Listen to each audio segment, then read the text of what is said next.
বর্তমান সমাজের কিছু মেয়েদের চেহারার নাই ডক, নাম রাখছে আব্দুল হক। পার্লারও যায় সাজি হয় গুণবতী, আসলে তে রূপের তো কোনো কিছুই নাই। আর সেই সমাজের মেয়েরা বয়ফ্রেন্ড লয় 6টা। আর অন্য কেউ যদি একটু ভালো মন্দ টিপস করে, নিজের বয়ফ্রেন্ডকে ফোন করে বলে যে আমারে টিপস করছে, আমারে ডিস্টার্ব করছে।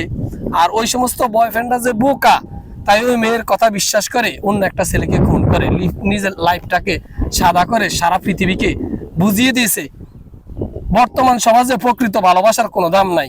আদৌ পর্যন্ত এই পৃথিবীতে এমন কোনো ঘটনা ঘটে না কোনো স্বামীর জন্য, কোনো স্ত্রীর জন্য কোনো স্বামী কাউকে খুন করছে। আর এই প্রথম শুনলাম বাংলাদেশে এমন নজিরবিহীন ঘটনা ঘটছে যে একটা গার্লফ্রেন্ডের জন্য অন্য একটা ছেলেকে খুন করে নিজে সারা জীবনের অপরাধী হয়েছে।